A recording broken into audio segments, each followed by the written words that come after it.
אנחנו רוצים להמשיך ולעסוק בגיבורות השקופות של המלחמה ההיא. גם זו הנוכחית אגב. הנשים בעורף. הסרט הדוקומנטרי תחתונים וגופיות של הבמאית סמדר זמיר, שישודר בכאן 11, חוזר למאמצים ההירואיים של אותן נשים להחזיק את המשפחה, להחזיק את המשק הישראלי, להחזיק את השפיות. אחת מגיבורות הסרט, מיכל שמיר, נפטרה לפני זמן קצר, והכתבה של מיקה אדלר מספקת הצצה אל מה שעבר עליה ב-73, ועל הקשר המשפחתי שלה לאחד מלוחמי המזח. הנה. קוראים לי סמדר זמיר, אני דוקומנטריסטית, ואני עובדת עכשיו על סרט שנקרא תחתונים וגופיות, שמספר לראשונה את הסיפור של נשים בעורף במלחמת יום הכיפורים. איך הן התמודדו עם הדאגה, עם התיווך של המלחמה לילדים, דברים שגם מוכרים לנו לצערנו מהיום. זאת אומרת, רציתי באמצעות הנשים האלה לשאול מה התפקיד שלנו כנשים במלחמה. ההקרבה של האישה באותה תקופה לא היה אני נלחמת גם או אני קרבית גם, אלא אני פה חזקה, אני מחזיקה, אני זאת שמטפלת, אני זאת שתומכת, אני זאת ששומרת על הבית, אני זאת שמחזיקה את הכל שלא יתפרק.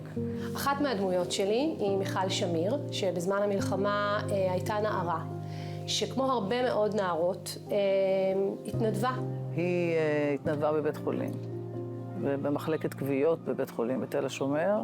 החוויה עצמה הייתה טראומטית מאוד. במהלך המלחמה זה היה מאוד, מאוד קשה. מיכל גם צריך לומר, היא בת למשפחה שכולה. מגיל 10 אני בטקסים של יום הזיכרון ולבושה בלבן עם הזה של דם המכבים והשירים האלה. את יודעת, זה כאילו הדבר הכי מפעים, הכי מרגש, אבל זה גם הכי רומנטי. המון האדרה, כאילו, אף אחד לא קם ואומר, חבר'ה, די, כאילו, אין טעם. היא גם האחיינית של דוקטור ורבין. היא הייתה מאוד גאה. בצד שהוא נקט בדיון הזה, הערכי, עקרוני, להיכנע או לא להיכנע. העובדה של ערך החיים הם מעל הכל, לשים את זה שוב חזק על השולחן ולא מתחת לשולחן.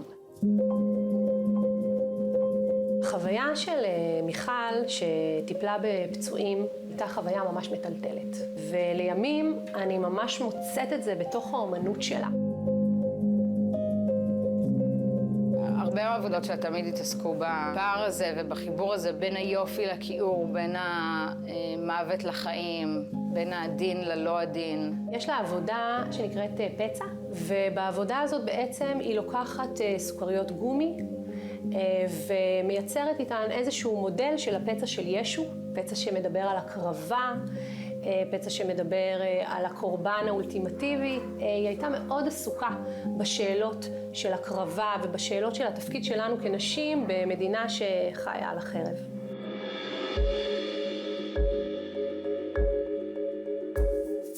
אמא הייתה אישה מטורפת, יוצאת דופן, חסרת תקנה. אני חושבת שאני פסיכית עם קבלות, זאת אומרת, אני חושבת שאני חיה בקצב חיים באמת מטורף. היא עשתה מלא דברים כל הזמן, בעת ובעונה אחת. אומנית, מרצה, מחנכת, מורת דרך, אקטיביסטית, אשת שלום, בנשמה. כאימא לבן שמשרת בשעות אלה ממש ביחידה קרבית, אני רוצה מילה לשוטרים.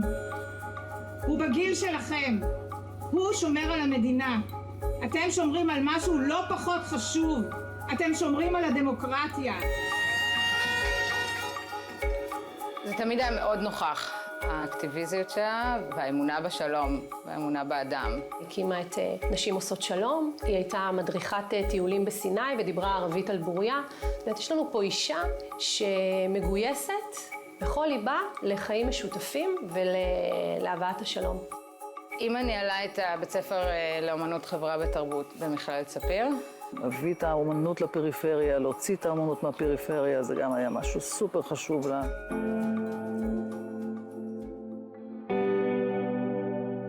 אמא נפטרה מסרטן, גילינו אותו לפני בערך 1.5 שנה. היא נלחמה עד הסוף, כמו שהיא נלחמה על חינוך ועל אומנות ועל הסטודנטים שלה ועל השלום, נלחמה עד הסוף.